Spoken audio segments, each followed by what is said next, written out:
लोग अपने घरों में हैं और इसी कारण बहुत से लोग तनावग्रस्त हैं और अवसाद के शिकार हो गए हैं। हम जानेंगे कि अध्यात्म के रास्ते, धर्म और संस्कृति के रास्ते क्या कोई ऐसा उपाय है जिससे लोगों के जीवन स्तर में खुशियाँ लाई जा सकें। हमारे साथ हैं आदरणीय पंडित जी जगेंद्र प्रसाद कुकरेती जी, और वो ज्योतिष के विद्वान भी हैं और धर्म संस्कृति से जुड़े हैं। पंडित जी, आपका बहुत बहुत स्वागत है। आपका भी बहुत बहुत धन्यवाद। और मैं पूछना चाहूँगा कि जो लॉकडाउन का जो 40 दिन से अधिक हो चुके हैं और अभी 17 मई तक अभी और बताया जा रहा है, हो सकता है आगे भी बढ़ जाए, तो इस अवधि में लोग घरों में जो रह रहे हैं तो उनको बहुत को तनाव है, बहुत को अवसाद है, यानी डिप्रेशन है। तो क्या धर्म के माध्यम से, अध्यात्म के माध्यम से ऐसा कोई उपाय है जो घर में रहकर उनको इस तरह की जो बीमारियां हैं, इस तरह का जो तनाव है या अवसाद है, उससे मुक्त रह सकें? देखिए, ये आपने बड़ा अच्छा प्रश्न किया है।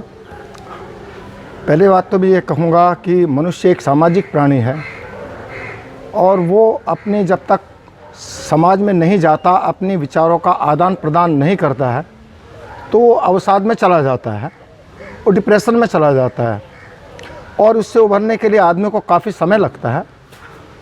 और रही बात ये कि आपका जो है इससे उभरने का क्या उपाय हो सकता है, तो मैं समझता हूँ कि पुस्तकें हमारी एक इसका बहुत अच्छा माध्यम है। हमारे पास में 18 पुराण हैं और भी बहुत सारी अच्छी पुस्तकें हैं। तो हमारी धार्मिक पुस्तकें हैं जिसमें 18 पुराण भी हैं। ये तो हमारा सौभाग्य है कि हमारे यहाँ बहुत सारी ऐसी पुस्तकें हैं और बहुत सारे विद्वानों ने अपनी टीकाएं भी लिखी हैं। गीता पर भी बहुत सारी टीकाएं लिखी गई हैं, क्योंकि मनुष्य एक बुद्धिमान, एक विचारवान व्यक्ति होता है और उसके दिमाग में न जाने परमात्मा कब किस तरह के जो है ना तुम्हारा इस तरह के संदेश देता रहता है। तो इसलिए मैं समझता हूँ कि उन पुस्तकों का ऐसे समय पर अध्ययन करना चाहिए और एक समय को काटने का एक बहुत अच्छा वो है और आदमी अस्वाद से भी बच सकता है। जी, मेरी जिज्ञासा ये है कि जिस तरह से रामायण काल में रामचंद्र जी को 14 वर्ष का वनवास हुआ, महाभारत में 12 वर्ष का वनवास हुआ और 1 वर्ष अज्ञातवास में बिताना पड़ा, तो जो 1 वर्ष का अज्ञातवास था, तो क्या उसको हम एक लॉकडाउन ही नहीं कहें? देखिए, हमारे यहाँ बहुत अच्छी व्यवस्था ऋषियों ने पहले बनाई थी जी। अब हम उससे हट गए हैं, इसलिए हम अनेक प्रकार के दुखों को भोग रहे हैं। यानी हमें प्रातःकालीन उठने के पश्चात अपनी जो दैनिक क्रियाएं थी, चाहे वो पूजा पद्धति से संबंध है, संध्या वंदन है, स्नान ध्यान है, उसमें भी आदमी का अगर ठीक प्रकार से चलता है तो बहुत सारा समय निकल जाता है। इसके बाद मैं समझता हूँ कि मैंने जैसे पहले बता रहा था कि हमारी सबसे अच्छी मित्र तो हमारी पुस्तकें होती हैं जी। उन पुस्तकों में अपना ध्यान लगाना चाहिए, उनका पठन पाठन करना चाहिए और इसके बाद अपने परिवार के सभी लोग बैठ कर के आपस में जो है, यदि किसी प्रकार का कोई खेल खेलना चाहते हैं या कोई अपने पारिवारिक कोई चर्चाएं करना चाहते हैं, इस तरीके से करें तो ये आपका दिनचर्या ठीक प्रकार से हट जाएगी, हो जाएगी और मैं समझता हूँ कि उससे उसका आदमी अभ्यस्त भी हो जाएगा इस तरीके से। लॉकडाउन है, लॉकडाउन में बहुत सारे परिवर्तन हुए हैं, क्योंकि आप बाकायदा कुछ अनुष्ठान भी कराते हैं, पूजा पाठ कराते हैं आप और संस्कार भी कराते हैं आप।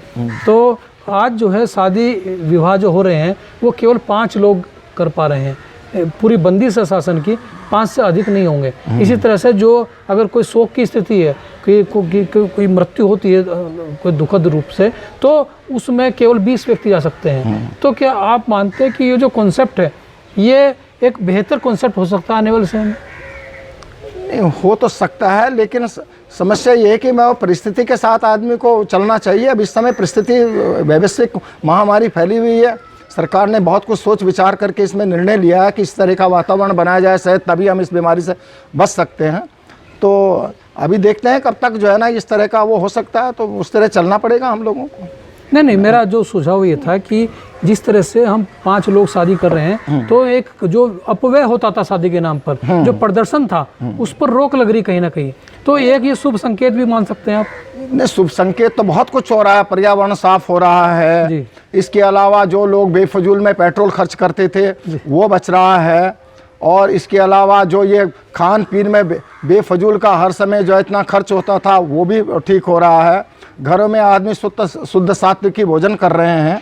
तो मैं समझता हूँ कि काफ़ी कुछ बदलाव हो रहा है, ठीक भी हो रहा है, ऐसी बात नहीं है। अच्छा, एक आखिरी सवाल कि चूंकि हम यहाँ पर्वतीय राज्य में रहते हैं और 4 धाम हमारे यहीं पर है और 4 धाम की जो यात्रा है वो बहुत प्रभावित हो रही है इस लॉकडाउन के कारण, क्योंकि अभी तक यात्रा शुरू हो जानी चाहिए थी, लेकिन अब कपाट भी 15 मई परमिशन मिलेगी, 15 मई के बाद ही कोई यात्री जा सकते हैं वहाँ। हालांकि कपाट खुल गए हैं वहाँ पर, लेकिन बिना श्रद्धालुओं के मंदिर में तो आप जानते हैं कि किस तरह की व्यवस्था है कि केवल पूजा पाठ करते रहिए।